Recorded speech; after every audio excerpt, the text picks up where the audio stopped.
raise your right hand and repeat after me. I, Donald John Trump, do solemnly swear. I, Donald John Trump, do solemnly swear. That I will faithfully execute. That I will faithfully execute. The office of President of the United States. The office of President of the United States. We have been given a gift by God today to usher in a new dynasty. Now you get RFK Jr. Don't you want a president who's going to make America healthy again? You get Tulsi Gabbard. Putting our country in a continual state of war. You get Elon Musk and you get J.D. Vance. A hell of a way to start the next 4 years. The right-wing Avengers. We have an army of digital soldiers. Department of Defense under Donald Trump will achieve peace through strength. Shut down the FBI Hoover building on day one. The rescission of 78 Biden-era executive actions, executive orders, presidential memoranda, and others. The golden age of America has most definitely begun. Begin preparing the 30,000-person migrant facility at Guantanamo Bay. We're getting the dirtbags off these streets. There's one guy who can fix this shit, and it's Donald Trump. What's storm, Mr. President? You'll find out.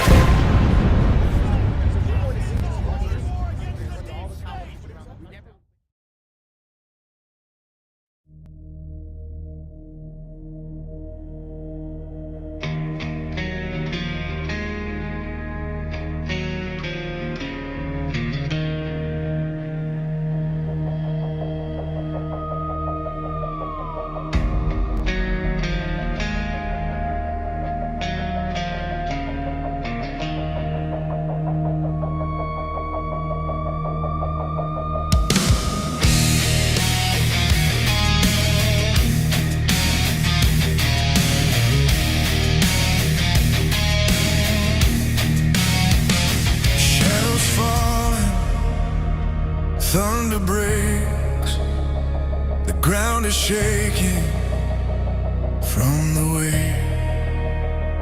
Voices crying in the night, but freedom burns a steady light. We hold the line, we won't let go. Through every trial, the truth will show. This is your daily dose. Open your eyes, see through the smoke, see through the lights.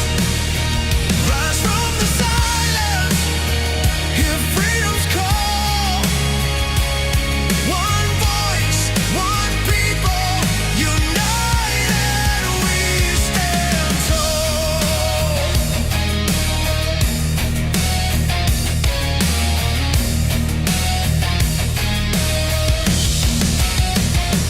Hearts awaken, chains undone. A new day breaks, the dawn has come. Through every battle, through the flame, our faith in God remains the same. The storm may rage, the night may fall, but hope will answer stronger than all. This is your daily dose. Courage and fire, lifting the weak, lifting us higher. Not by the sword, but the truth we recall. Where we go on.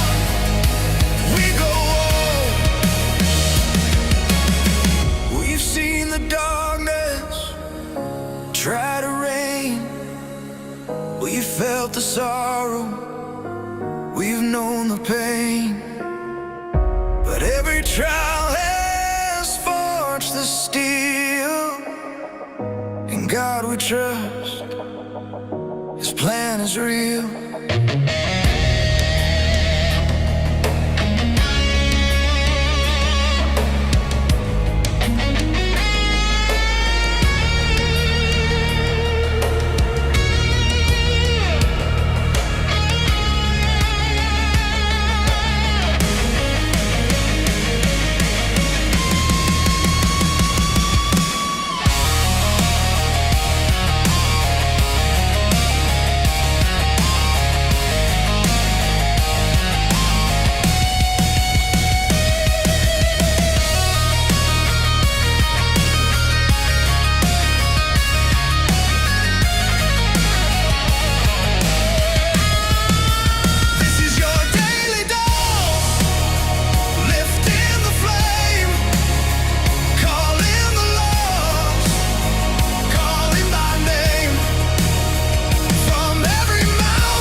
Good morning, good evening, good afternoon, wherever you are in the world. My name is Josh. Welcome to the Repill Project's Daily Dose, live with you Monday through Friday. Hope everybody is doing well out there and having a fantastic evening. And now we get to have some Daily Dose, and right after this, we go into the OG show. Myself and Alpha Warrior after this. That's going to be an interesting show. I don't know what we're going to talk about. We might talk about the derivations of truth and all of that fun stuff. Kind of another monologue that I might do tonight. We'll see. Yeah, me and Alpha tonight, right after this, the OG show. So we'll get that out for you. Watch for that on this channel, on Rumble and YouTube and everywhere else. And what do we got? There only can be one. I saw someone post Highlander in the Rumble chat. I was like, there can only be one. I used to love Highlander. I used to watch that show all the time. What do we got going on, man? It's been like a slow week, a week that we're expecting big booms and things to happen. It's kind of slow. I mean, you got migrant Islamic invasions of Western countries. You have, another round of attacks in Iran. You have peace with Hamas. Don't know if I believe that. You have Zelensky and Netanyahu doing their rounds in the United States as like social media influencers or some shit. I don't know, man. It's just a weird time to be alive. Our parents thought that the 60s were fucked up. Man, I bet they're looking at this right now going, I just can't. I can't. Because shit's crazy out there. But, man, we got a great audience. We got a good show for you tonight. What are we going to talk about? Well, a little bit of this, a little bit of that. I don't know. I got only about 15 news articles opened up that I'm going to whip through. Tammy's going to be coming in a little bit. And I'm pretty sure that we're going to have some type of discussion that's going to piss a lot of people off, but that's okay. You know what? I think that discussions, the public discourse, I think that this is what has to happen, right? There was this clip I saw out there earlier. It was DJ Shipley, who, if you don't know who DJ Shipley is, he's a former, he's a Navy SEAL and former member of GOODBRU or SEAL Team 6. And he was talking about President Trump. And he goes, I don't know how this guy does it. He goes, we were on the tarmac, loading up, ready to go on this mission. And we get the call to stand down because President Trump solved the situation on the phone. And he goes, I don't get how one man can do that with just words. Well, interestingly enough, words are the most powerful drug known to humanity. And I am but a master at words. So is Donald Trump, and so are a lot of other people. Words have started all wars and ended all wars. Words have started all genocides and ended all genocides. The way we communicate is so critically important to the future of humanity. And, if you don't have common ground, if you don't have the commonality amongst cultures, then things begin to deviate away from that level of communication. And that's typically where we start seeing the ideas of warfare. Tonight's episode, unrestricted warfare, a Chinese term primarily. Now, what is unrestricted warfare? I can bring up my notes on this, right? Instead of defeating an opponent exclusively through military force, a state or non-state actor coordinates every available instrument, economic, informational, technological, legal, psychological, diplomatic, cultural, and sometimes military, to alter the opponent's behavior. The central idea is incredibly simple. Modern warfare is no longer confined to soldiers, weapons, or declared battlefields. The battlefields can be any system upon which society depends. Obviously, this comes out, if people didn't know, a 1999 book called Unrestricted Warfare, written by the Chinese People Liberation Army's Air Force colonels Kuo Long and Wang Zhezhu. I think that's how you pronounce it. They argue that that a technological inferior power should not confront a superior military where it is strongest. Instead, it should attack vulnerabilities through the opponent's entire social system. The concept redefined warfare as using armed or unarmed, military or non-military, lethal or non-lethal means to compel an opponent to accept one's interest. The battlefields have zero fixed boundaries. Conflicts can occur across land, sea, air, space, cyberspace, financial markets, supply chains, court and regulatory institutions, elections and political organizations, universities and research institutions, news and entertainment media, social media, public psychology, culture, and identity. Now, why is that important? That's important because that is the landscape of warfare that we are existing in right now. The primary domain of that is information, which means that truth itself, becomes an enemy of the state. Now, there's many angles that I can go from this. There's ways that we can evolve this conversation to coordinate where that is happening in today's world. And for the last 5 to 6 years, that's exactly what I have done. Right now, what we are watching, though, is we are watching a game of chess, 5D chess, global chessboard.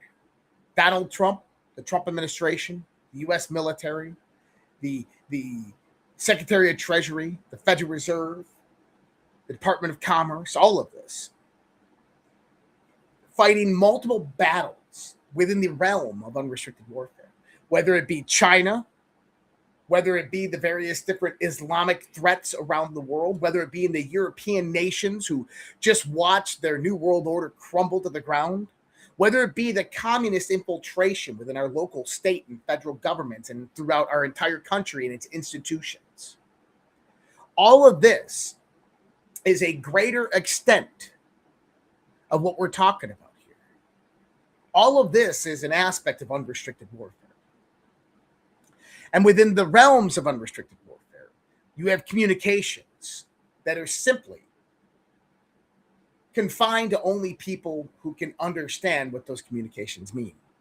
We have a proxy board of communications that we utilize to communicate, whether it's amongst ourselves or what many of us believe is through the President of the United States and this administration and how they communicate with us. And they've given us enough clues along the way to realize this. Dan Scavino posted this video earlier today. And we'll pull this up. And it's from a movie. And hopefully we don't get shit on by YouTube. I don't think so. It's only a 5-second clip. Listen to it. Smell a rat. I smell a rat. Now, many people have gone out, looked at this, and said, oh, February 14th, 2019. I know you can't see it. A Traitor's Justice, Phase 3. Panic in D.C., rats everywhere. For those who decide to save the taxpayers' money, there is no escaping God. Very relevant, considering that Donald Trump just put out the Panic in D.C. post the other day, which indicates to us the start of movies, of movie number 1. So Soar 111 said, Josh, you just answered why so many people believed Y2K. If you listened to my monologue last night, yes, that is why so many people believed Y2K. Even myself, because at that time, I was not this intelligent to understand what was going on. Not everything you believe is true. Likewise, not everything that is true is believable. I think that that is like the quote of our times right now. And I think that people really need to start discerning the information that they're taking in. I just saw a really big account on X. Really big account. Who doesn't like me? They don't follow me anymore. We've had our disagreements. And I started to reply back to their post. It was a post of Lindsey Graham talking to Bibi Netanyahu. And it said Lindsey Graham, and then it had treason, and it had the definition of treason and all this stuff. And I started to write a post to him. And I was going to say something along the lines of, yeah, you know, it was done. The military tribunal was done in secret, and Lindsey Graham was taken to Gitmo and executed by Admiral after the military tribunal's declaration that came down from Admiral who gives a fuck. And Michael Baxter over at Real Raw News is ensuring that everybody gets this information because he's got all the inside sources on this, and that Lindsey Graham was executed because of treason, because he's a traitor, but in the public purview, we're going to make him out to be a hero. And what we're going to do is we're going to not wrinkle his flag on his casket. We're going to give him a great freaking funeral. And we're going to name a military base after him. At some point in time, people need to start using logic, rationale. I posted a few different things on X today. This was one of them. And these are me, like I've just been writing a lot lately. These are memes that I'm coming about from my writings. And, you know, a lot of people in social media in the last few days have really kind of pissed me off. And the reason they piss me off is because they have really big followings, but they're guiding the people that follow them down the wrong path. And it's because the truth is a dark and lonely place where few are willing to venture. It offers no applause, no comfort, no guarantee of acceptance. It demands that you abandon the stories that made you feel safe.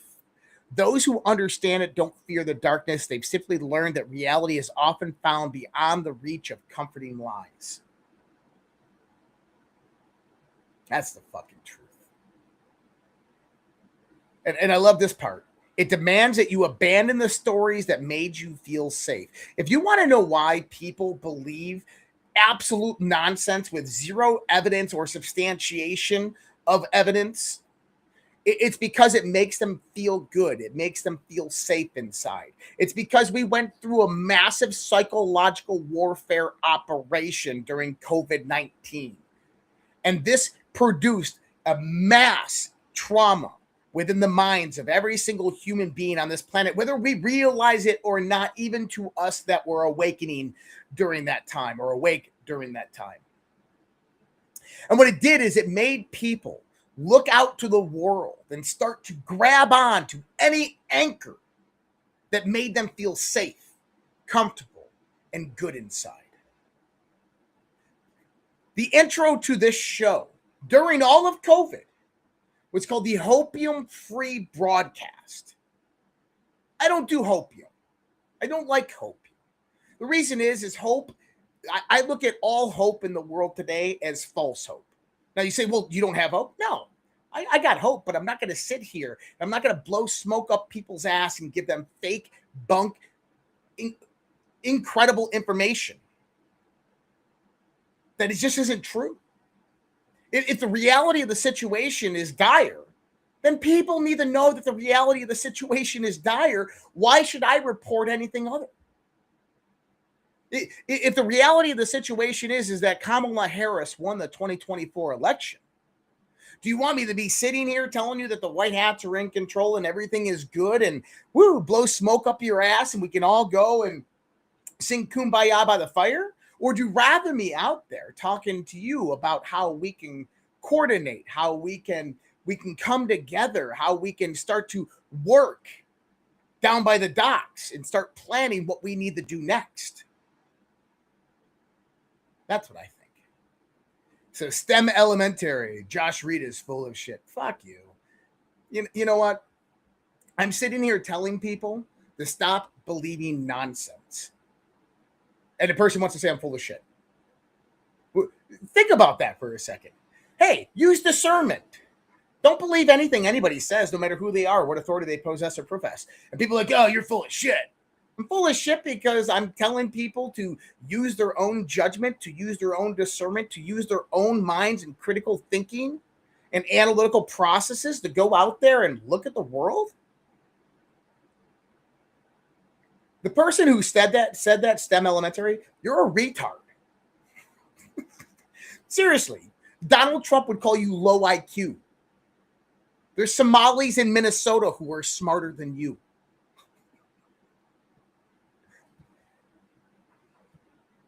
And I'm not here to attack anybody, except for that asshole in the chat.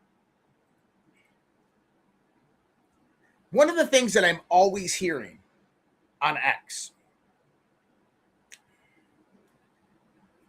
and I wrote this post today too, and I'm very proud of this post because this is something that I look, I don't want to defend Israel. I don't want to defend Benjamin Netanyahu. And by the way, When I say Israel, I don't mean biblical Israel. I don't mean the country of Israel. I don't mean the people of Israel. When I say Israel, I mean Benjamin Netanyahu and the government of Israel. I don't want to defend Israel. Trust me, I don't.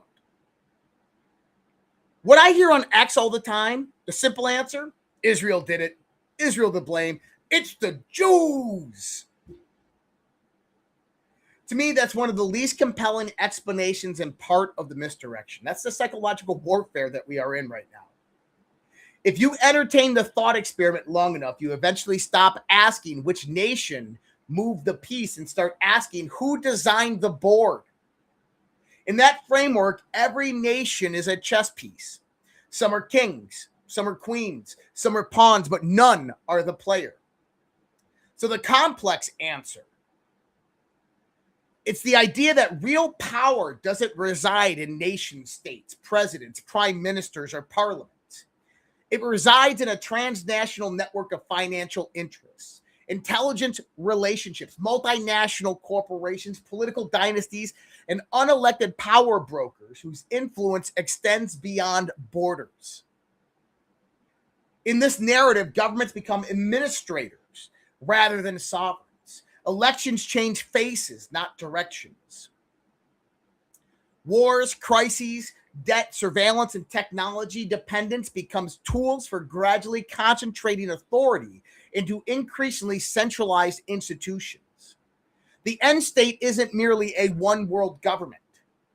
It's a world where decision-making is so consolidated that a small, unelected class possesses disproportionate influence over finance, information, technology, security, and ultimately political power itself. Whether someone believes that scenario is unfolding or not, partially true or entirely fictional, it reflects a long-standing concern in political philosophy that concentrated power, left unchecked, eventually ceases to answer to the people. That's the answer that nobody wants to go into. The reason is that's a complex answer. That's the answer that takes decades of research to uncover and look at and to peer through the cracks. It's the one is the hardest to put all together because it's a major puzzle, because everything is segregated, but yet the decision making is consolidated. That is the shot that we dodged when Donald Trump came into power. A lot of people out there, oh, Israel's controlling Trump. Israel's controlling the world. Israel's controlling the financial systems.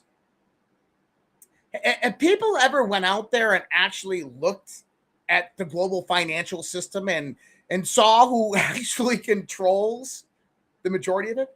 The Rothschilds. They're Jewish. They're atheists. If anything, they're Baalist. They're Sabbatean Frankists. Anything but Jew. They're evil. I say this because we're coming to the point in the information war where discernment is going to become your best friend, where the filters of what you see, what you read, what you hear, and what you speak are going to become paramount. I say this, I guess, as a message of hope. Not to ruin anybody's days or put down your various different theories or to say that you're wrong, because I don't know. But I do it because I'm a human being and I can see what's happening here. I can watch this information war unfold on social media, and I can watch people who get dragged into it. I can see people just echo chambering information over and over and over again, who have zero credibility towards the validity of that information, towards the truth of that information. And that's a scary thing, because technology is only going to increase in its capacity to create information, to look at the patterns, to bring things together. We are moving into the singularity of artificial intelligence, to where it is going to take over a lot of what we see, hear, and say. And in order to have that filter of discernment of truth still there, we need to teach these things, how to perceive it, to understand it, to identify it, to acknowledge it. We have to stop seeing something that is being spread throughout all social media that we know is false. And we have to speak up. We have to be the one man in the group that says, hey, that's bullshit. And I'll gladly start to say that, as I have. Man, truth is important, people. You know, think about this on the left. Anthony Fauci just testified in front of the Senate, and 111 times he said, I plead the fifth. Whatever happened to trust the fucking science? If you're trusting the science, why do you have to plead the fifth? If you are Mr. Science and the science is behind you, why do you have to go into a situation where you're testifying in front of the Senate under subpoena of law and you're not going to answer any questions?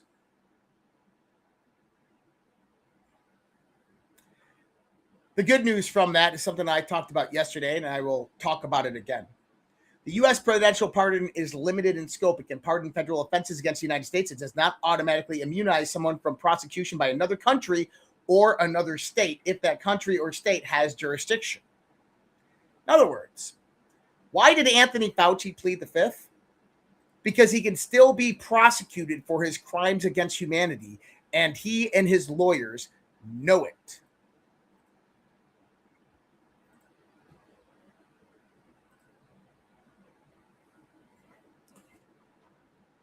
Josh is calling a red wave. Ever had, what do you say here? Fabulous vibes. I want to bring this up. I wanted to read it. Josh is calling a red wave. Everhead, it's the economy, stupid. Trump has focused heavily on foreign policy while neglecting the average man.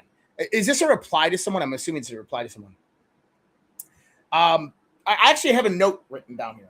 I have notebooks. I got 2 notebooks right in front of me. I got 3 notebooks over here. I do notebooks. I don't write much notes in them. I just kind of scribble on them sometimes. Just little triangles and squares. Joking. But I do have a note here. The midterms are the defining line. If you want to know whether we're winning or losing, the midterms are going to be a good indication of that. I think, remember, notice the words I use. I believe, not I know, I believe we are going to have a red wave in the midterms. I believe that Trump is going to have a national emergency declared on election integrity and infrastructure prior to the midterm elections, and that they will be secure and that we will win them. Maybe by a thin margin, maybe it'll be a red wave like we've never seen before. I hope it's a red wave like we've never seen before. But if by some chance the Democrats, the liberal left, the radicals, they take one house, it's time to re-strategize. It's time to rethink a lot of things.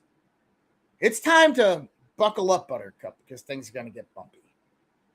And that is the defining line, I think, for a lot of us. We've been incredibly patient over the last decade, waiting and waiting for things to happen. Ultimately, the only thing that matters is truth, is the retainment of our Constitution, of our country, of our values, of our community, of our nation, of our freedoms. And I will fight with unholy vengeance to ensure that those things stay here in the United States of America. That things that are like happening in, say, to Spain don't happen here in the United States. First, I yelled and screamed with my voice. And then, well, when shit hit the proverbial fan, we did something unthinkable. I think people can take from that what they want.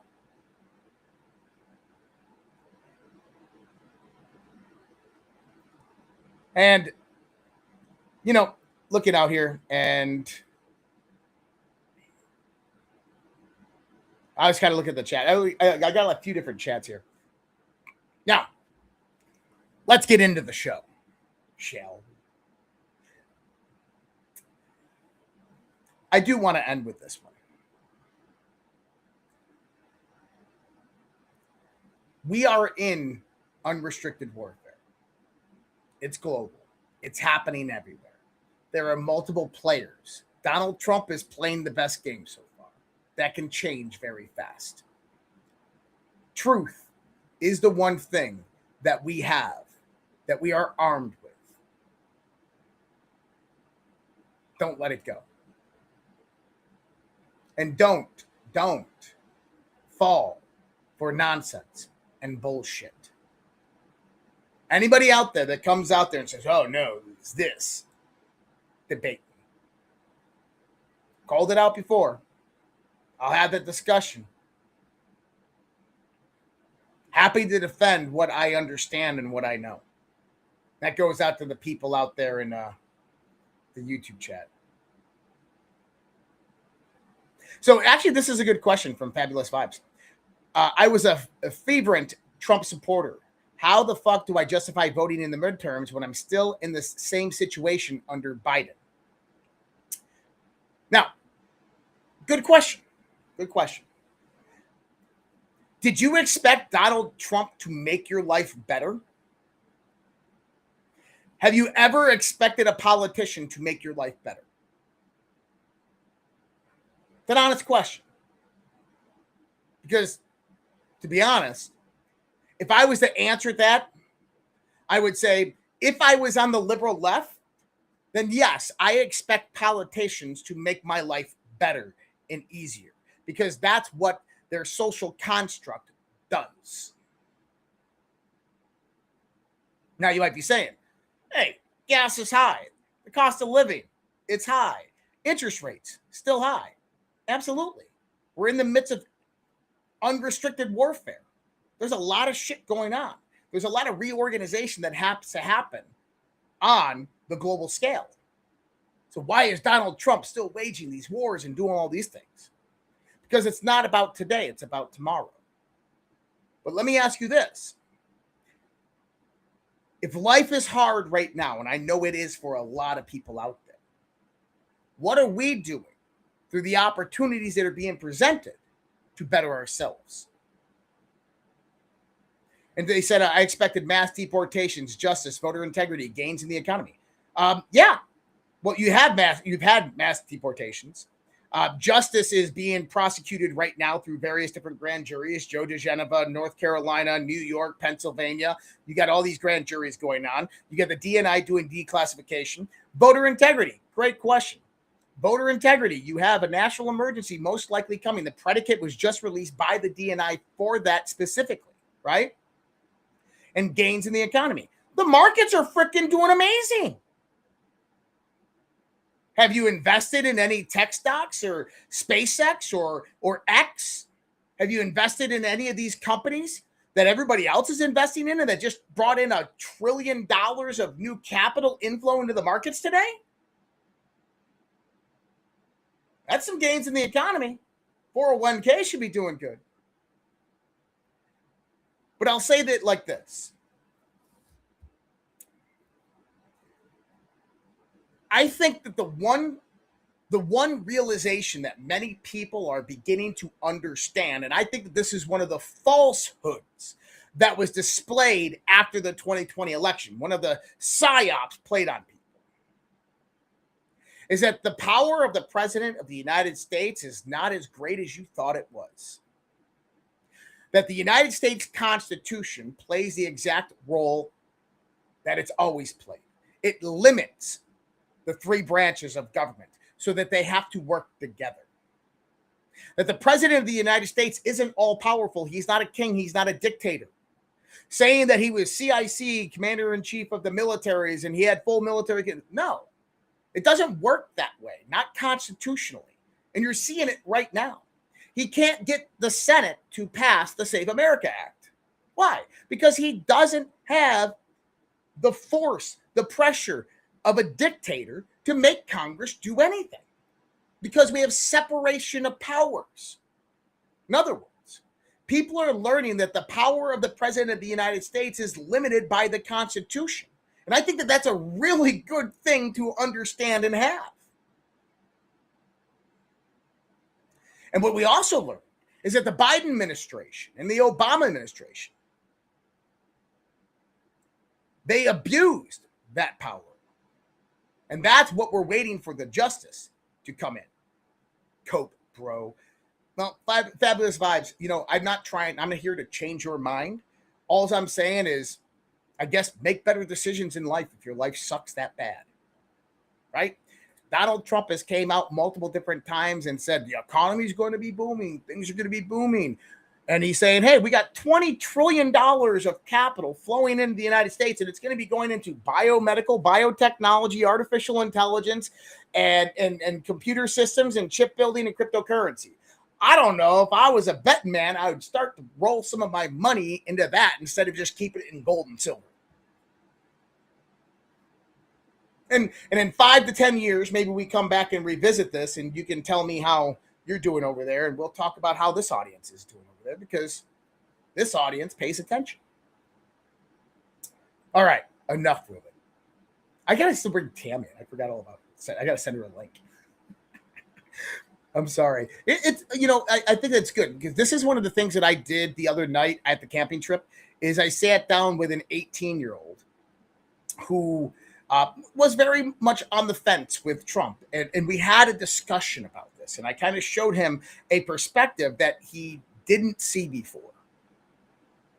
Right? Where is the capital? What capital? The 20 trillion flowing into the United States? Go down to Abilene, Texas. See for your own eyes. See all the data centers coming up everywhere? Who do you think's funding that? Like, who the fuck has any money? Elon's got all of it. President Trump's Department of Justice. By the way, this goes back to something I said back in March of this year. President Trump's Department of Justice has officially handed over unredacted Epstein-related records to federal judge Emmett Sullivan for private review. Interesting. Remember, Emmett Sullivan came out after various different lawsuits against the DOJ, claiming that they didn't release all of the Epstein files and demanded that the DOJ hand them over. And now the DOJ has handed them over to Judge Emmett Smith for a national security review. And Judge Emmett Smith will have the capability to begin releasing what he feels fit to release. So we could see more Epstein files come out with some names in there, and people get taken down from those names. That would be interesting, wouldn't it?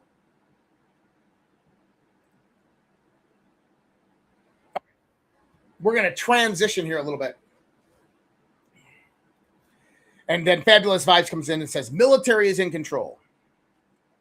Fabulous Vibes, I will tell you something. I served 10 years in the United States military. The one thing I can absolutely tell you with complete assurity is you don't want the military in control of the government processes, or the economy. I trust the military. I trust the military under good leadership and command. But the military is absolutely not in control.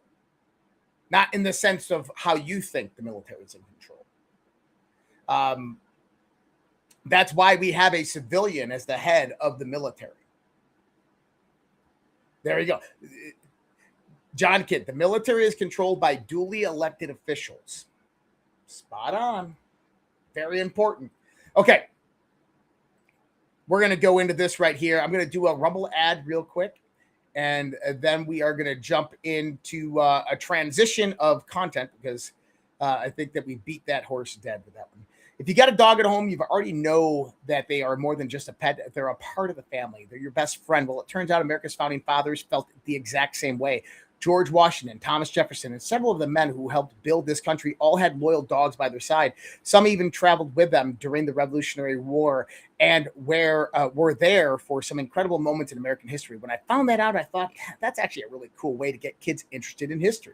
And it turns out a company called The Kids Guide is already doing this. They have a guide called The Kids Guide to the Founders' Furry Friends, and it shares the true stories of the remarkable dogs that belong to America's founders. It beautifully illustrated, easy for kids to enjoy, and it teaches them about the people who shaped our country through the stories of the companions they loved most. Let's be honest, getting kids excited about history isn't always easy, but tell them they're about to learn about George Washington's dog. Now you've got their attention. I thought it was genuinely a clever idea, and if you got kids or even grandkids who love dogs, I think they'll have a lot of fun with it. They're running a special offer right now that includes a kid's guide to the Founders' Furry Friends and some other freebies. If it sounds like something your family would enjoy, just head over to the freeusadoggift.com. That's freeusadoggift.com.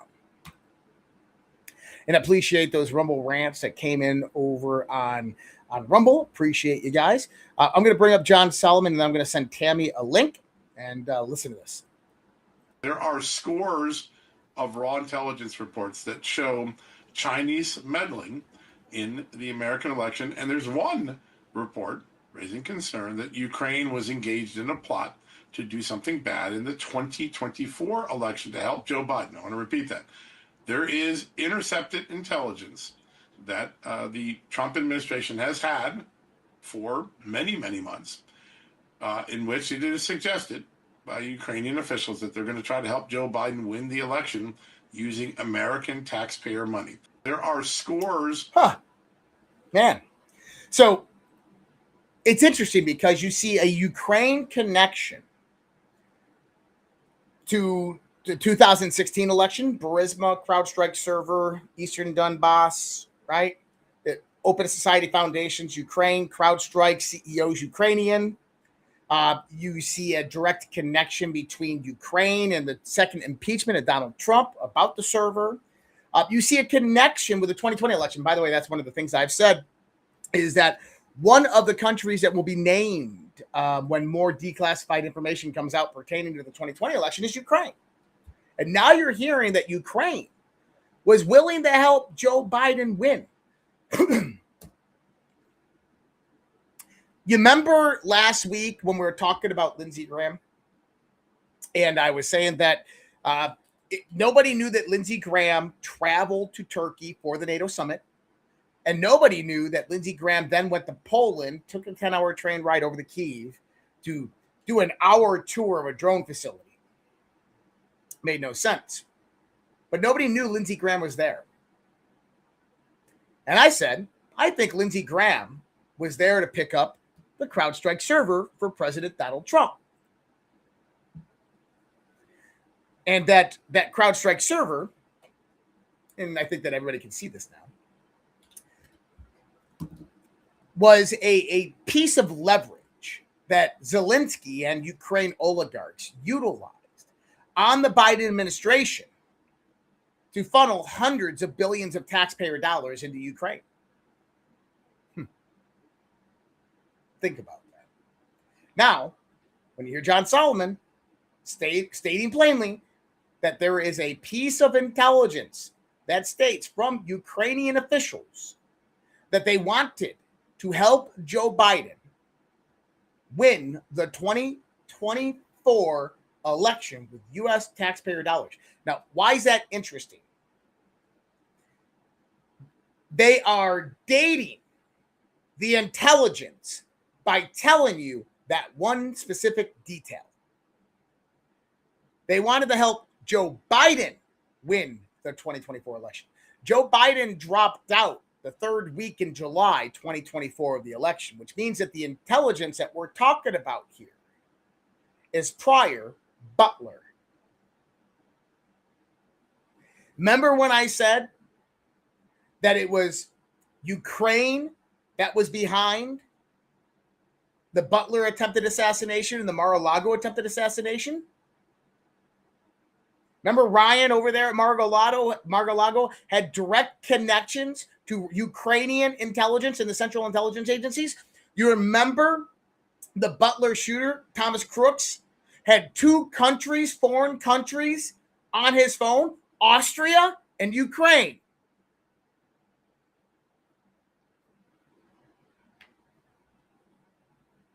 I hope it all comes out. Remember who I told you is meddling within Iraqi politics and creating false flags using what is viewed as Iranian militias in Iraq? Ukraine intelligence? Why are they undermining the government of Iraq that was just in Washington, D.C., making a deal with Donald Trump? And then they're together with Benjamin Netanyahu. Remember when I was telling you with Iran that Benjamin Netanyahu's objectives and Donald Trump's objectives were not the same? That Bibi Netanyahu believed that he was going to be able to go into Iran with a ground war, take over their oil, build a pipeline with the help of Chevron into Israel, control that oil, and then move it out through the Med. And that would help them rise to become a regional and a global superpower.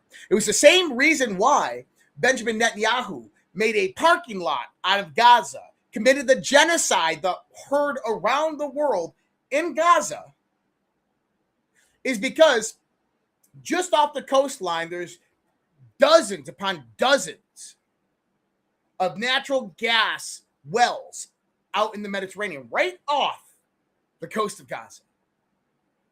And they're owned right now by the Palestinian Authority, which is controlled by Hamas and partially by Turkey. And Israel wants to control them.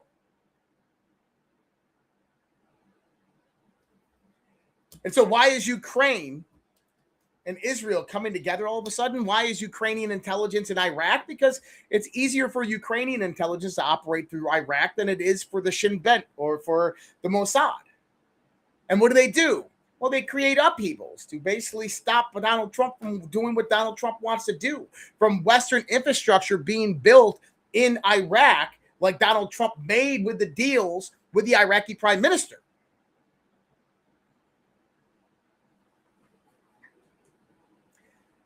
I've always said this. When you want to see who's running and controlling the world, start watching not the nation states, but the transnational corporations and institutions that lay behind them.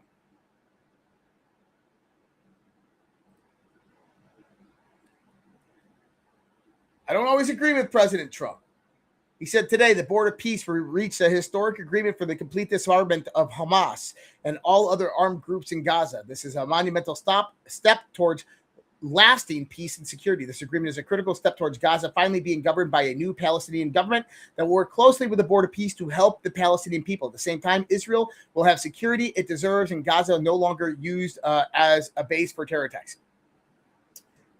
I commend President Trump for this deal and this agreement. Here's my prediction. Within the next 2 weeks, Israel's going to claim Iran's arming the shit, or the Muslim Brothers are arming the shit out of Hamas, and they're going to start bombing the shit in Lebanon all over again, and probably within Gaza. We'll see.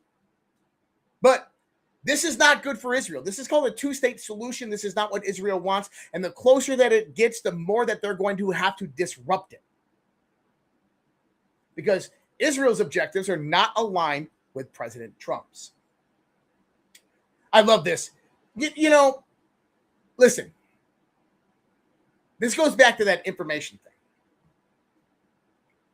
Headlines can be deceiving. Okay?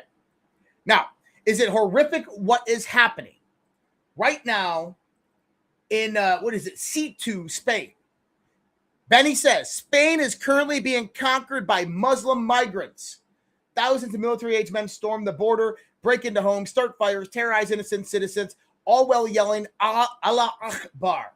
Well, that's interesting. Now, I did say that it was an invasion, and it absolutely is. And the threat of this is incredible. But there's more to this than meets the eye. And I want to pull up this post because I want you to see remember, Psychological warfare tactics. I'm not saying Benny's bad or anything like that. I think Benny is just probably propagating information that he heard. Spain is currently being conquered by Muslim migrants. Spain, really? Spain? Sure about that, Benny? Hold on. Let's bring up this post. Did you know that Spain's ownership of Ceuta dates back centuries, not the modern colonial expansion? Portugal conquered the northern African city in 1450 when Portugal broke away from the Spanish crown in 1640. Ceuta chose to remain loyal to Spain. Portugal formally recognized Spanish sovereignty over the city in 1668 through the Treaty of Lisbon. Ceuta has remained under Spanish rule ever since and is now one of Spain's 2 autonomous cities in North Africa. Well, until now, it appears that Morocco is claiming ownership. Why? This is Spain up here. This is Morocco. And this is also Spain right here. This little tip. They're not invading Spain. They're invading a province of Spain that is in northern Africa. Words matter. Do they not? Changes a little perspective when you start to look at it. Not that there's not a great threat there. There absolutely is a great threat here.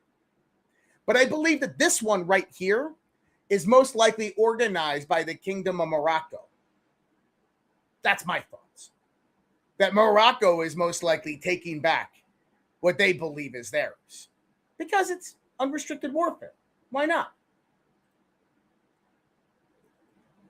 So, in Spain's footage, thousands of migrants continue crossing into Morocco, from Morocco into Spain's Ceuta enclave.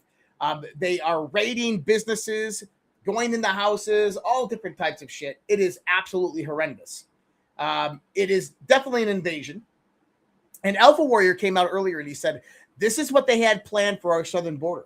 Now you know why we had the largest military presence at our southern border since the start of President Trump's presidency. Spot on. Now,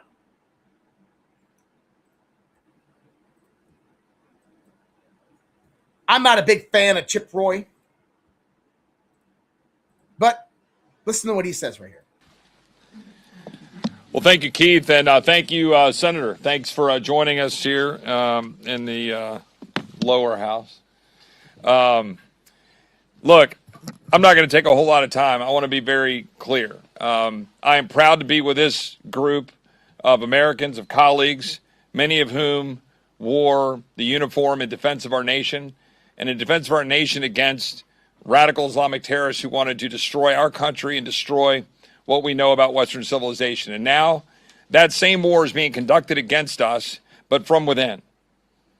And anybody who's actually paying attention to this and understands the intentions of the Muslim Brotherhood and follows and looks at the writings and what these folks are talking about, Dallas, Houston, Texas is ground zero.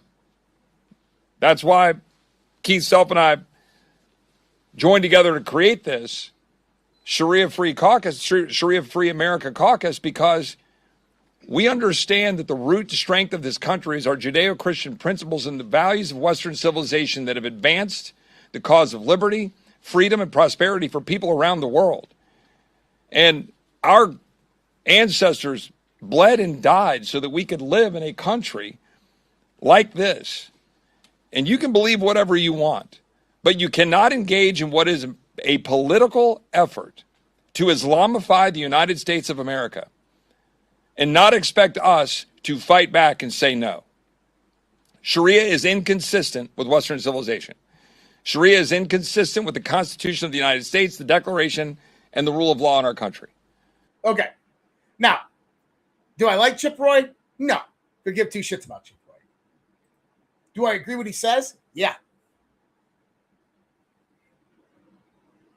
You got to remember, the firestorm is what they had planned.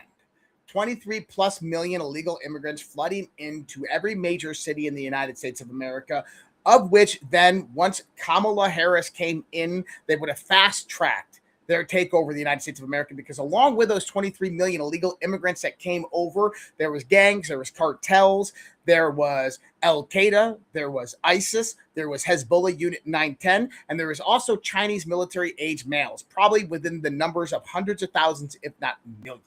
And their plan was very, very simple. produce a firestorm situation in every major city in the United States of America, because if you control those cities through the methodologies that they were going to use, the tactics and strategies, they win. What were those tactics and strategies? Very easy. If you have 1,000 people, and by the way, they have multitudes greater than 1,000 people, okay? Let's just assume that they had 1,000 people in Minneapolis, 45 minutes away from here, 1,000 people. They got millions in Minneapolis, by the way. Not thousands, millions. Let's just say you had 1,000.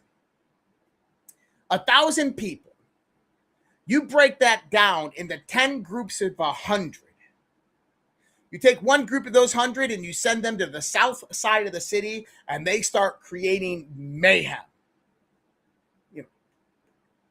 Unaliving people, robbing people, doing all this. You're going to have an all call of the police during that point in time, where every police precinct in Minneapolis is going to go down and respond to that. That same time, the other 900 distribute out throughout the city. They take over all of the National Guard armories. They take over all the police precincts and armories within Minneapolis borders. They take over communications, telecommunications, and they take over water. And then they go into the Capitol and they take over command and control authority. And they do this all within a matter of hours. Over. Done with. By the time the National Guard gets activated and deployed, now it is an uphill battle to fight that. That would happen in every major city in the United States of America, and that's what they planned. And then the end game, China, waltzing in as the global police. Millions of their Chinese military-aged males, all spread out throughout the United States of America. Their police stations already set up with command and control authority. Taking over. Claiming the land, doing what they want to the people. That's what was going to happen if Donald Trump lost that election. That is still what potentially will happen if we lose the next two elections.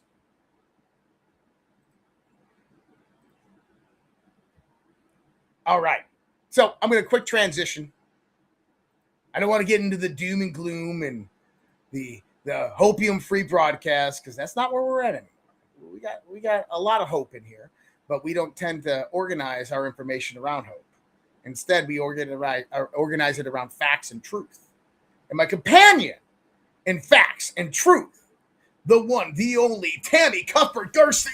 What's up, man? What's up? How's it going, dude? I feel like I haven't seen you for a long time. I know, right? I've been camping trips, and I was traveling. I was in Colorado. All of this stuff. I'm busy. Yeah, but I'm in town the next 30 days, and then I start again in September. Good. Well, that's great. That's great. And I hope you're getting a lot of time outside and enjoying summer activities. Yeah. How's your garden coming along? I didn't go all big on the garden this year, so I just I got some cilantro, I got some kale, peppers, tomatoes. I always do the cherry. I love cherry tomatoes. So like Same. In the morning, like pick them off. In the morning, I do a walk around my yard. So I built like this. I planted a whole bunch of wildflowers, and so you know that methodology where you just let your yard grow in certain areas and just let it grow. So I did that, and I planted wildflowers in all the spots. Beautiful. So I got 2 acres, and so I got like trails going through my whole yard. Lovely. And so what I do in the morning is I walk it with my coffee. And I go over there, and my breakfast is picking my cherry tomatoes, a handful of cherry tomatoes. And sometimes I'll go grab like a few leaves of basil and throw them in with it. And, it's just that's what I do in the morning too. I take my cup of coffee, go out on the deck, start getting my list of chores I got to do, all that kind of stuff before I do my show. And yeah, it's crazy, but it's the way I love to live, to be out in nature every single day. That's just where it's at, man. If I can't be connected to nature, I don't know. I go a little crazy. Agreed. I was reading that comment, Josh. You can lead a mule to water, but you can't make that ass drink. So speaking of nature, I caught a mind-blowing podcast, okay? a mind-blowing podcast for a lot of people. It was so good for me to hear it because I've been kind of preaching this ideology for a long time. And the biggest podcast in the world, I know not everybody loves Joe Rogan. It's not about Joe Rogan here. It's about his guest. It's about Zach Bush, Dr. Zach Bush. Are you familiar with him? I am not. Okay. So he's been around in the natural health world for a long time. I've followed him from a long time. He's a medical doctor. He went into medicine wanting to help people, and he quickly learned, well, not so quickly. I mean, he wrote a lot of papers. He's published. He was in oncology and then finished up his career in hospice. Okay. So learned a ton about just being human from every capacity that he was in medicine. And then decided that way of treating people wasn't actually helping people. They, within that system, he wasn't capable to help people the way he wanted to help people. So he branched out, kind of went out on his own, became a naturopath, and he was on Rogan, which of course we know is the biggest podcast in the world. And he was having a conversation with Joe about how important it is for us to be connected to nature. So the premise of the discussion was that the reason why people are so sick and unwell is because for many, many years now, we're getting more and more severed from nature. Okay. And we are part of nature. And so I struggle sometimes, Josh, to articulate what I know to be true about our role in nature, right? How the earth actually feeds us and we feed the earth, that we are connected as a network. We're all frequency. We don't have a lot of vocabulary around higher faculties like telepathy, intuition, right? I think I've said this before. I say it on my show all the time, but we don't have a lot of vocabulary to discuss these higher abilities that we possess. And Zach Bush believes that we had telepathy at one point. We had the ability to communicate in ways without speaking. And is a really, there's so many. I mean, I played a lot of his clips on my show this week because I'm like, yes, that's it. That's it. When someone else reaffirms what you are trying to articulate on a daily basis, it's pretty freaking exciting, on the biggest podcast in the world. But he was talking specifically about the pyramids and the technology of the pyramids and what they're finding now, underneath the pyramids. Mm-hmm. So much is coming out. And, we over the years, we are actually giving up a lot of our human skills. So he talks about the fact that looking at hieroglyphs can lower your inflammation. Yes, sir. Yes, sir. So I know I had not heard that before either, but it makes sense to me. And let me tell you why.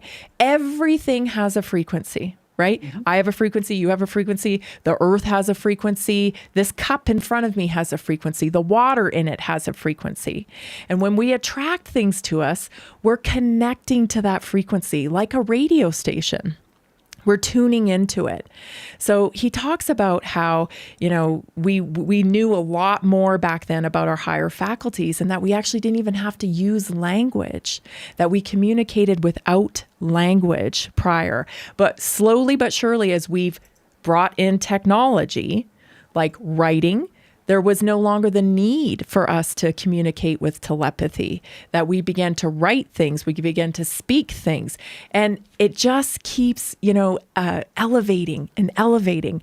And now we're at a point where we're losing language and we're moving to emojis, which are pictographic. Yes. But it's also, I got a lot to say.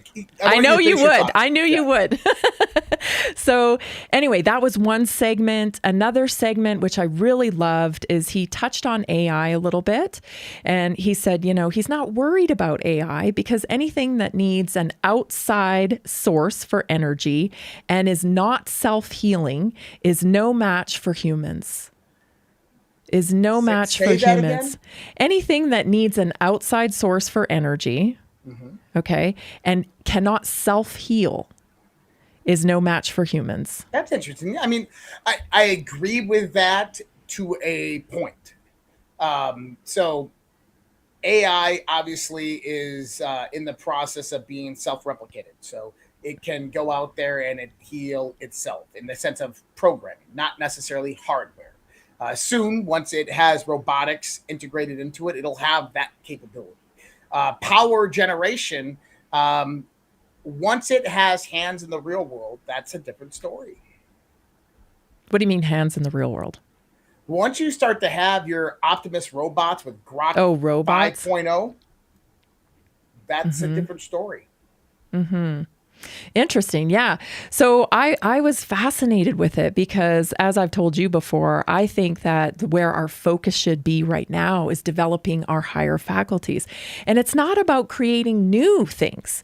It's not about creating new ways of being human. It's actually about remembering who we truly are. It's about remembering. See, technology, although good, and he's very based about this, really. I mean, a lot of people that aren't used to me talking like this, they're not used to this kind of talk. This sounds very woo-woo to them. And they even say that at the beginning of the podcast. They say, welcome, come into Wooville, because we're in Wooville now, right? But Wooville is real, people.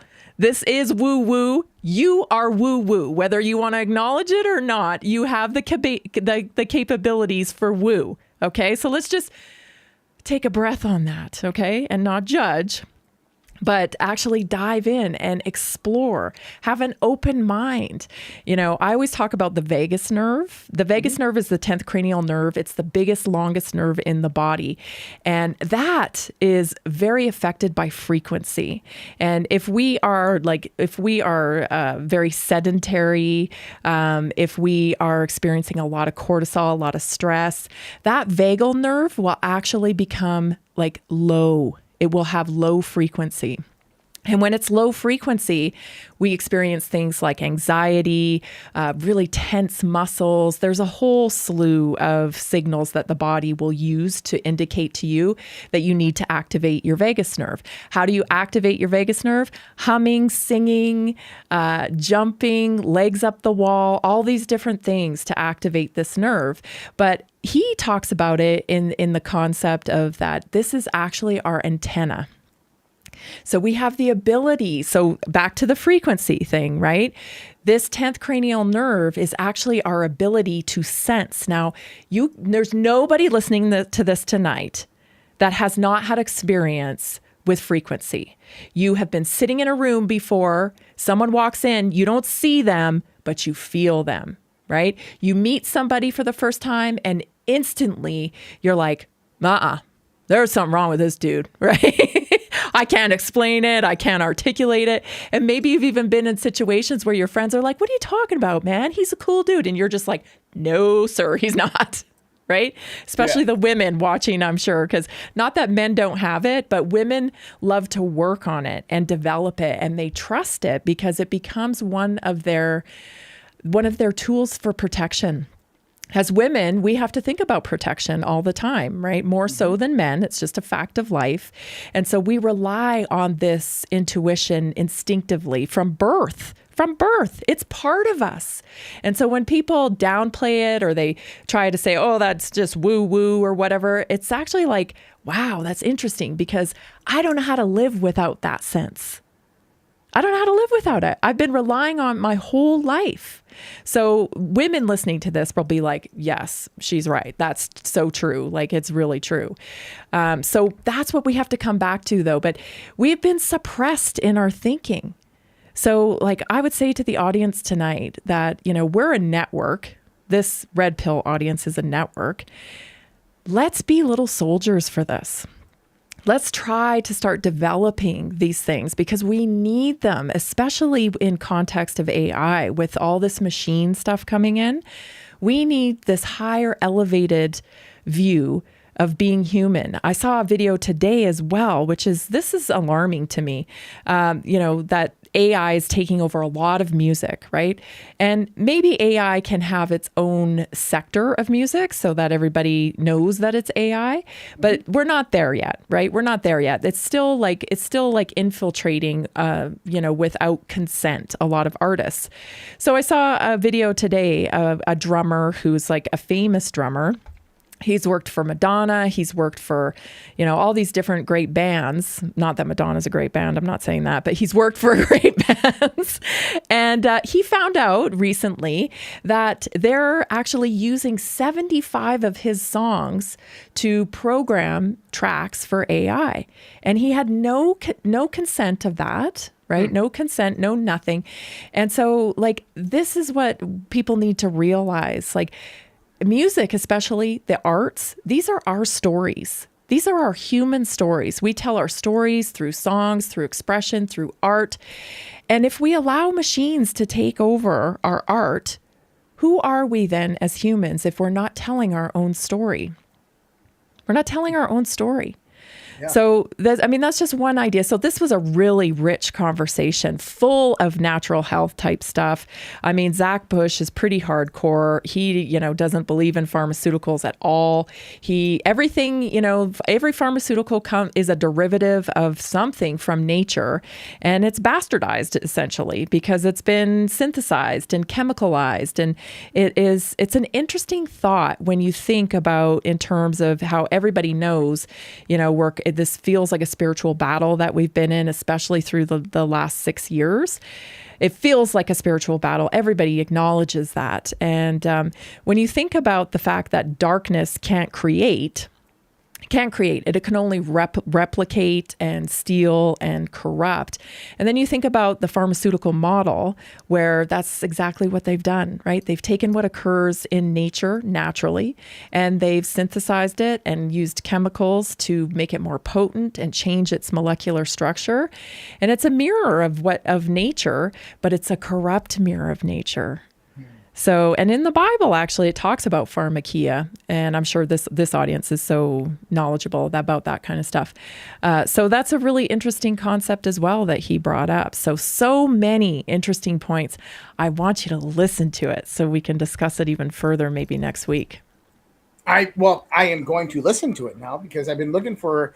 I'm always looking for something to read or to listen to. And I did a lot of traveling, so I listened to a lot of different podcasts.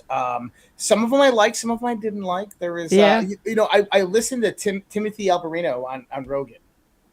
And it was it was not great at all. It was actually really shitty.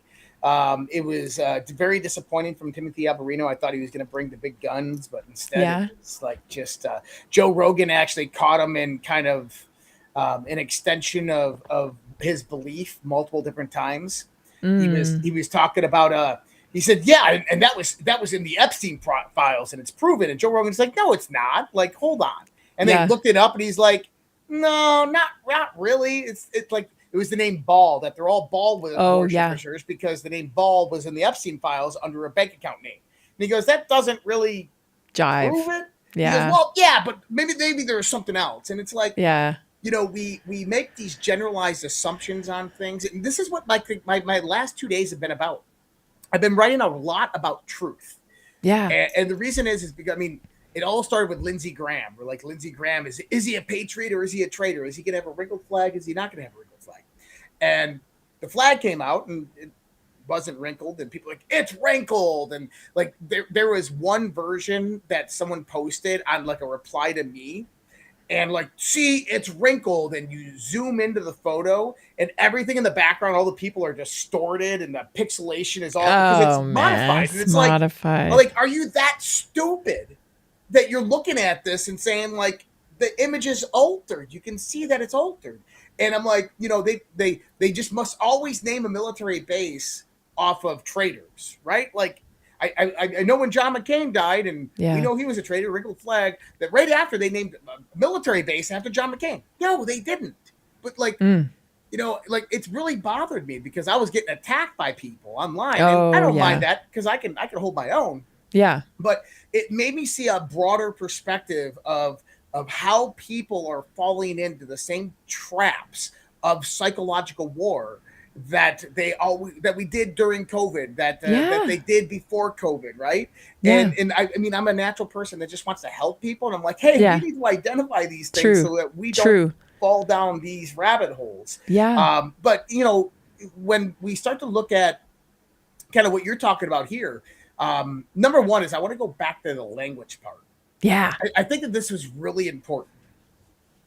So some of the oldest languages on the planet are Proto-Hebrew, Proto-Aramaic, Sumerian, Akkadian, Egyptian, right? And Sanskrit. Sanskrit is actually almost gone. It's barely hanging on. Did you know in Nepal there is a cave, and inside the cave there are millions upon millions of manuscripts that have never been deciphered, all in Sanskrit. Some of them are claimed to be over 5,000 years old. So, I mean, they're out there, but they won't give anybody access to them. And then there's fewer and fewer people that can decipher it as well and translate it. So, the window's closing. Yeah, but the interesting thing about those languages is that they weren't a linear component language, as in we say a word and that word has meaning. Well, in their languages, that word would have a mathematical connotation. It would have a symbolic representation. It would have a vibrational significance, and it would have meaning that could be derived into thousands of books of English. Right? And so we've lost that wave. And then you mentioned, like, well, now we're going to emojis. And you're also saying that, you know, looking at the hieroglyphs reduce inflammation. And the reason is I think that it sparks something innate within us, that there is a deep innate symbolic representation by hieroglyphs and the meaning to us. And I think that is important. But also that emojis are like this reconstruction of that ancient style language, because they have this expanded referential meaning. They have symbolic and emotional context directly within them. Not saying that it's going to replace language, but I understand why it's emerging. Yeah. Yeah. And also the speed at which we live, right? We consume information so quickly nowadays, to the point where many people are suffering with anxiety, right? They're suffering with anxiety. And I want to talk about the vagus nerve and anxiety too, because I think it could help some people.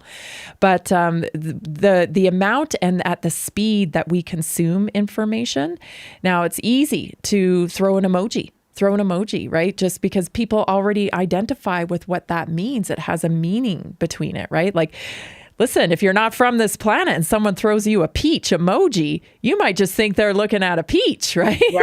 We have an unspoken language already. Everybody knows what the peach is, right? We all know. I could tell you an absolutely hilarious story about emojis, but it's kind of dirty. Oh, God. Do we want to hear it, guys? Go ahead and tell it. Okay. You know the salute? You guys are going to laugh at me. You know the salute emoji? The half face salute. Well, I'm getting to be an older gal. Okay. So, and my kids would send that salute thing to me. And when I didn't know what it was. I actually thought it was, because it was kind of blurry, I thought it was an emoji for, you know, a dickhead.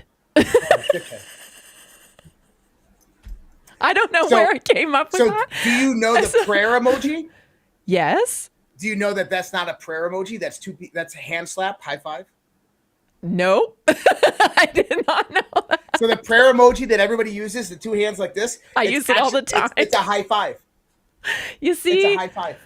I tell you guys all the time. My kids told me that. I was like, truly what? an analog girl living in a digital world. Like, what? No way. And I looked it up. I'm like, holy shit, it is. Yeah. So a lot's lost in communication, right? A lot is lost in communication these days because we're communicating and we have no tonality. Right? You can't get tonality from text. So, you know, like I said to my kids, don't ever send me that again. And they were like, what are you talking about? I go, I know you think you're being funny, you know, but no. And then they're like, look closer at it. I was like, okay. Yeah, true story. I know it sounds ridiculous, but that's a true story. But anyway, we know immediately when we see these things now what they are. And so it in itself is a different dialect, emojis. Agreed. And that's what technology is doing to us. It's changing culture. And the thing that bothers me about that, I will say this, is that we're not acknowledging it, right? This wave is coming over us, changing our culture, and we're not acknowledging, hey, wait a minute, what are the consequences of this? Right? What are the consequences of this? And that's what concerns me, because we are magical beings. We are magical beings, like truly magical. I study biology every day. I look to figure out, okay, what could be going on here? What could be going on here with this person, that person? That's what I love to do. I love to like unfold the mystery here of what's actually happening, which almost always comes down to some man-made intervention that has created a downward spiral of things unraveling in people's health, by the way. It's never something that just goes wrong idiopathic. Okay, you've either injected something, ingested something, inhaled something. Something has happened that has set your body into an inflammatory response. When you get into an inflammatory response, then it's just kind of downhill from there unless you correct that inflammatory response, right? So, I mean, that's what I love to do, is kind of just peel back the layers of this stuff. But there's a whole other layer, so many other layers that we don't even acknowledge, like the vagus nerve. So recently I was helping a client, and I've learned that the vagus nerve can actually contribute to very tight psoas muscle. Okay, so say you've been through a stressful period in your life. God forbid, you've had to grieve. Very stressful time, right? So the psoas muscle is actually translated into the muscle of fear. And it is like right on your hips. So if you put your hips right by your hip bones and you really dig in there deep, that's where your psoas muscle is. And it is the muscle of fear. We don't even realize that we are like constricting it a lot of the times. And so what happens is the whole pelvic floor, man or woman, becomes incredibly tight. And then what happens is it constricts your vagus nerve. And when your vagus nerve is highly restricted, you feel anxious all the time. And listen, if you're listening to this and you're like, oh my gosh, that's kind of like me. When you go to a massage, you get a massage, does it last, or do you only feel better for like a day or two? This is a good indication. So I've had a lot of massages. My ex-wife was a massage therapist. I knew massage therapists. It would depend on where I was in that life, but typically only a few days. Yeah. So we have to do more work than that in order to maintain kind of the openness of our vagus nerve. So it has to be like a daily ritual. But congestion in the pelvic floor can create these lower back issues, okay? Because this is all encompassing this area of the hips and the psoas and then the vagus nerve that runs right in between it. So lower back aching, if you sleep on your right side all the time, you're better on your side than you are on your back or your stomach. That's also an indication that you have pelvic congestion.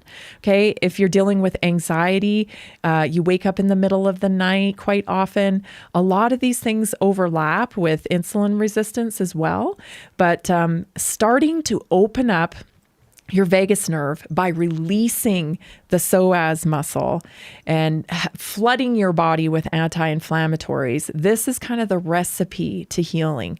So we always want to get a diagnosis. When something's wrong, we always want to get a diagnosis. Like, what's wrong with me, right? So we go straight to the doctor and they do all the tests and they look at your blood and, okay, this is wrong, that's wrong. But the truth is, everybody, we can't really understand what's going on in the body until your nervous system relaxes. Because when you're in fight or flight, you cannot heal. It's impossible.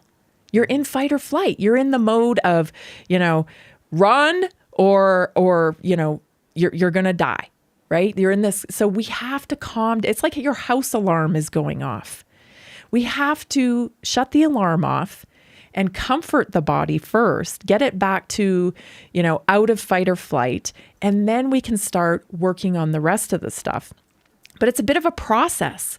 And so everyone, if you have a ball at home or like a tennis ball, or you have a block, a yoga block, get down on the floor and just allow that ball or that block to work its way into your hip a little bit and lay on it. Lay on it.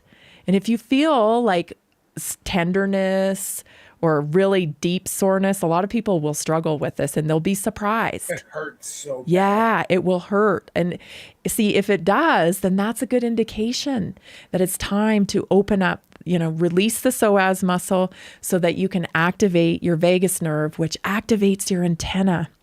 And when your antenna is activated, crazy things start to happen, everybody. Crazy things start to happen. The first things that happen is you start having little like deja vu. You think it's deja vu, right? And so you have this kind of recall. Then your dream state starts getting more intense. You start seeing things in your dreams that you haven't seen before. Even in your peripheral vision, you start to see things in your peripheral vision that you're like, oh, I never noticed that before. That's because your scope is opening up.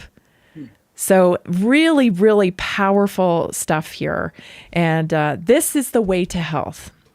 This is the way to health and and understanding our biology, truly understanding our biology and our capability. It's actually remembering who we are, not transforming ourselves into, some machine with wires and chips.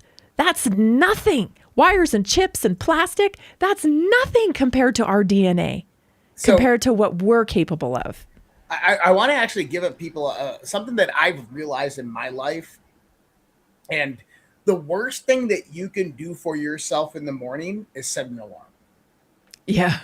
The alarms actually put you into an immediate state of panic. Panic. Yep. And how you know that you're actually in a nice, relaxed state and you get a good night's rest is you'll wake up before your alarm, typically about 3 to 5 minutes before your alarm, because your body is telling you, I don't need the reminder to wake up. We are good to go. And I don't want to be in a state of panic. And there's other signs for men, how you know you're healthy during that time as well. But I'm just saying, it's like, try to get rid of your alarm. So like, what are you talking about? What are you talking about? But try to get rid of your alarm. It's how you know you're healthy, okay? As a man, it is. Yeah, it's sure how it you is. know, like, yeah. Hey, I'm above 800 on that testosterone level. I'm good, right? Like, but yes. But yeah, it's when I look at like the mornings, like I have to get up. I'll usually do a show till like 1 o'clock in the morning. Yeah, you're up late, and then I have to get up at like 6 o'clock, 6:10, and so I rely on alarms. But a lot of the times, I'm waking up 2 minutes before that alarm. I'm shutting the alarm off, and I'm getting up.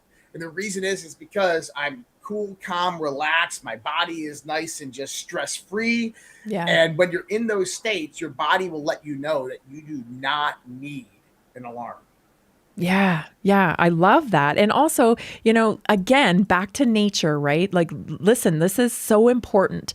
The further we are severed from nature, the more unhealthy we are.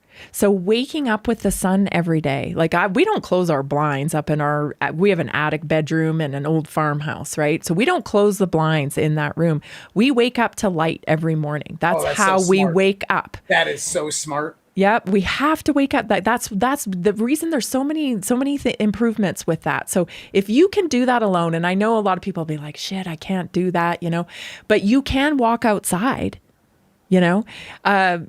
Dr. Jack Kruse, I know you really like him. I really like his work as well. He can change people's blood sugar levels by getting them outside at sunrise. Going outside at sunrise can change your blood sugar levels. Listen, you were not meant for all this synthetic bull crap, everybody. I agree. This is something that's really, really interesting. And a lot of people don't really realize this. we were camping the last. I mean, we stayed in RVs and stuff like that. But I typically go camping 2 or 3 times a year by myself, and I take a tent on the backpack. I walk into the woods. I set up, right? Yeah. And I'll tell you right now, if you've ever slept on a tent on the ground, hard ground, not mats underneath you or anything, right. Hard ground. Yeah. You wake up with the sun every single time. Unless you're drinking and drunk, you do not sleep out. You do not sleep in. You do not sleep in. You wake up with the sun every morning, and guess what? You feel so damn good. Yeah. And refreshed. I'm telling you, there's something about just allowing that natural flow. Yeah. I should just start sleeping outside. I should. Yeah, I mean, you're so right. A number of things are going on there, right? Because we are actually grounded by the earth. So the earth has its own frequency. And when we ground, right, with bare feet or sleep on the ground, your body, it's its home. You've returned home when you are laying on the ground. I agree. The other really interesting topic that I just want to bring up, because I know your audience will love this, is Zach Bush was he was a hospice doctor, and he talked about death. Okay, and I know we are programmed to fear death from birth, right? As soon as we're born, it's very quickly, a few years after that, we start to realize that we're going to die. This is an overhanging thing for all of us as humans. We're fearful of death because it's the unknown, right? So what if we actually worked to remove fear of death? Because the way Zach described death is exactly how I've experienced it. I've experienced people cross over. And there's a very distinct pattern is when they're very sick and medicated, they're out of it. They're kind of in and out of consciousness. But there becomes a point where they almost return. They rally. They call it the rally stage. Okay. They rally and they're lucid. They almost start to talk again. It's like, oh, they're getting better. And then they leave. And this is a pattern that can be documented and has been documented for years and years. And what he has gathered so much data on this and been with so many people, has passed over as a hospice doctor. He says that they're finally seeing, they're finally getting a sneak peek behind the veil of the other and realizing and seeing the whole thing for what it truly is. And so the fear leaves them right before they pass over. And they actually, and I believe this, I've said this on my show for years, I believe we actually make the choice. And that's what he said. He said, when they rally like that, they either make the choice then, yes, I'm ready to go, or I still have work here. And he's brought many people out of hospice but seen the same pattern. So, if we could lift the fear of death, think about the possibilities of humans. If we didn't have this looming fear around us every single day of death, of losing loved ones, of ourselves dying, that would free up so much space. I call it real estate in the brain, to be able to think about other things, to not carry around fear and anxiety. Because if we have fear and anxiety, we are actually projecting the future. Our brain is living in the future. If you are experiencing anxiety, you're living in the future. Best way to squash anxiety is to bring yourself back to the moment. Just the moment. Don't allow your mind to wander and project. Make it very in the moment. So, focus on the things in front of you, touch things, right? Like get yourself back in the moment. If you can fully concentrate on being present in the moment and not predict the future, then you won't experience anxiety. But it's difficult to do that because we're hardwired for threats, especially those of us who grew up in, rough households. Because as a child, if you grew up in a rough household, where there was, alcoholism or, that type of behavior going on or fighting, domestic issues, all that kind of stuff, you are programmed to detect the threat in every room. Your subconscious has been programmed to detect the threat everywhere you go, because that's how your brain was wired as a child, because you were wired for fear. You didn't know what was going to happen. These explosive things that were happening in your life, you had no control over. And so you would detect the threat. And so that's the way our brains are. So if we can realize that and not worry about the future as much, we could live in the present and open up a whole lot more brain power, which is then gives us access to these higher faculties, like maybe telepathy or, predicting, really like understanding and predicting the next thing, right? I mean, they have collected so much data on us now through AI that they have the ability to predict, right? Palantir has very significant technology.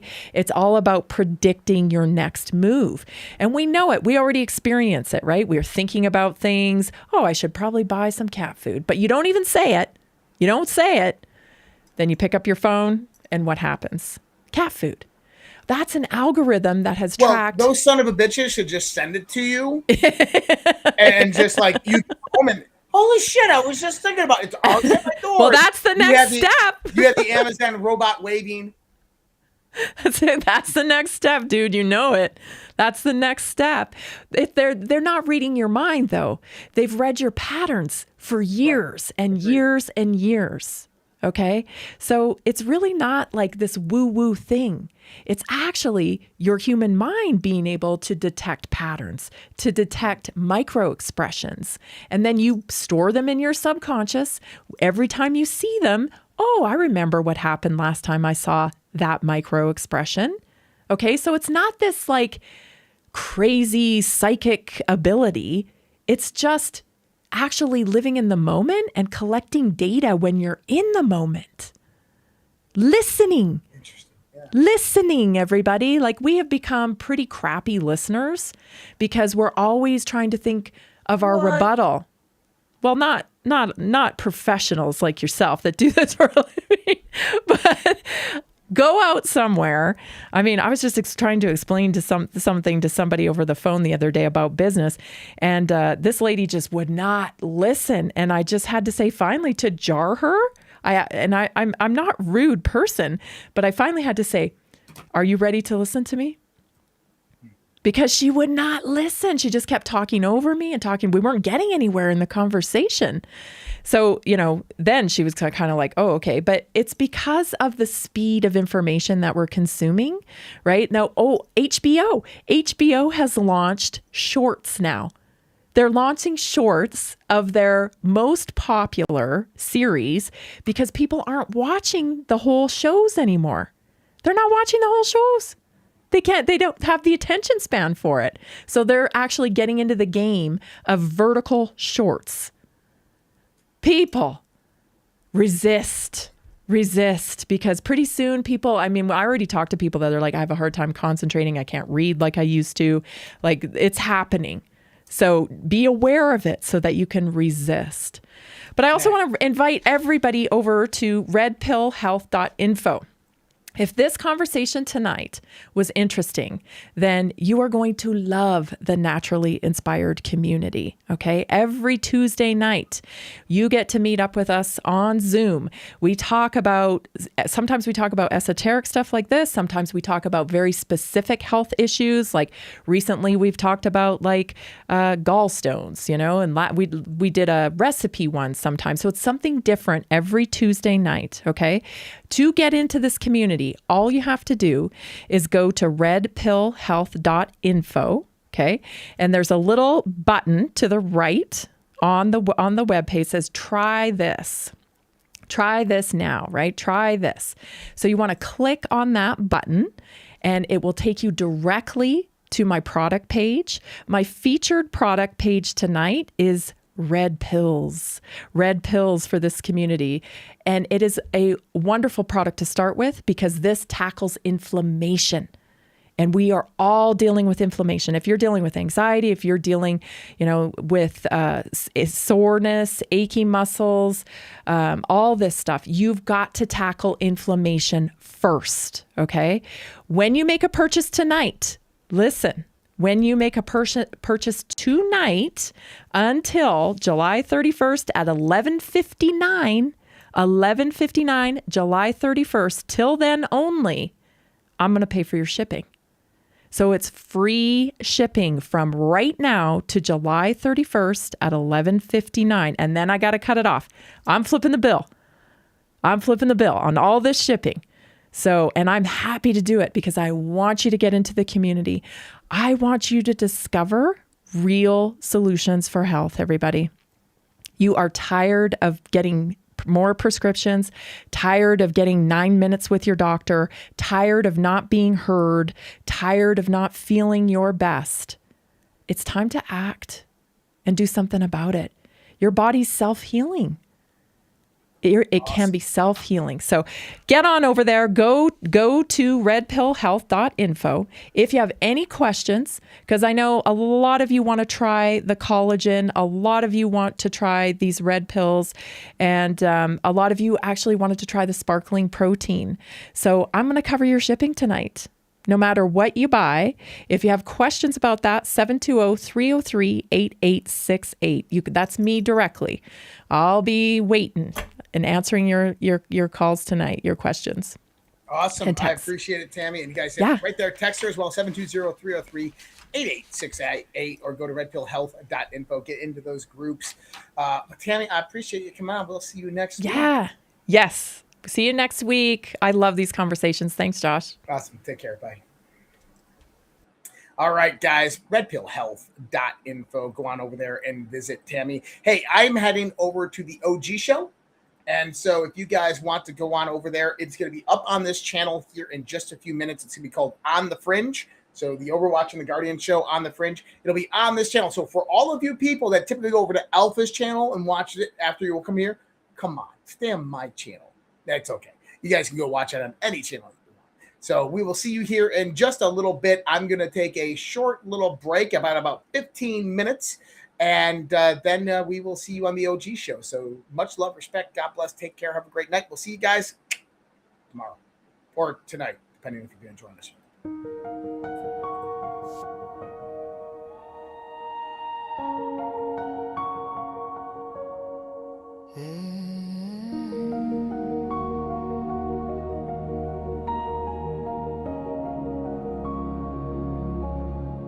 There was a time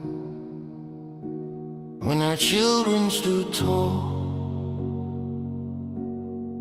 hand on their hearts, one voice for all.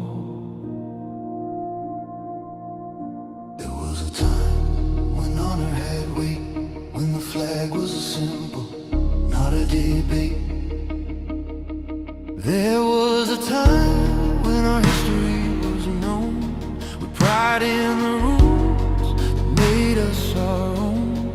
There was a time, respect for the brave, for those who bled, for the lives they gave. Now the homeland burns into silent war. Truth is twisted, we can't ignore. Voice still calls, we the people will not fall. There was a time, but the time isn't near. The great awakening is here. Dark to light, veil under, patriots rise. We are one, land of the free, home of the brave.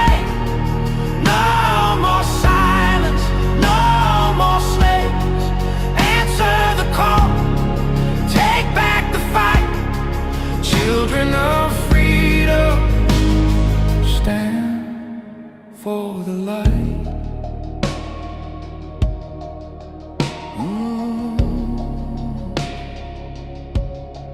There was a time when truth was clear, when the media served, not ruled by fear.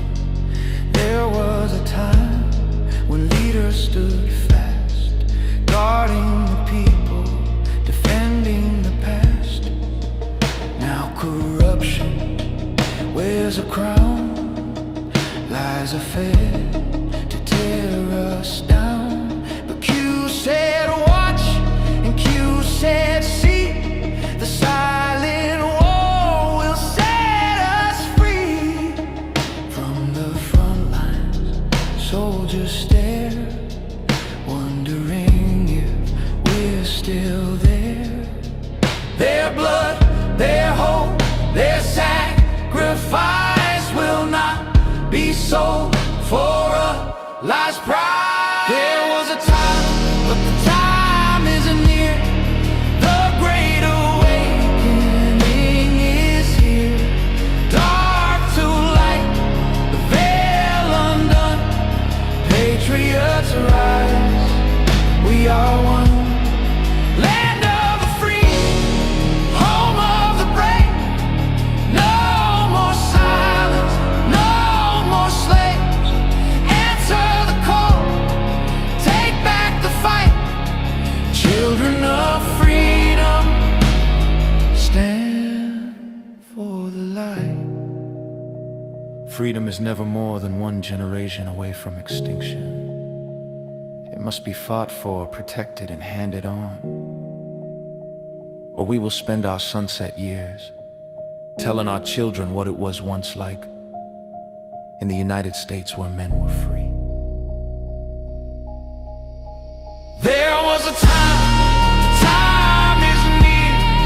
The great awakening is here. Dark to light, veil undone. Patriots rise, we are one. Land of the free, home of the brave. No more silence, no more slaves. Answer the call, take back the fight. Children of freedom, stand for the light. There was a time, there was a time. Now is the time. Do it.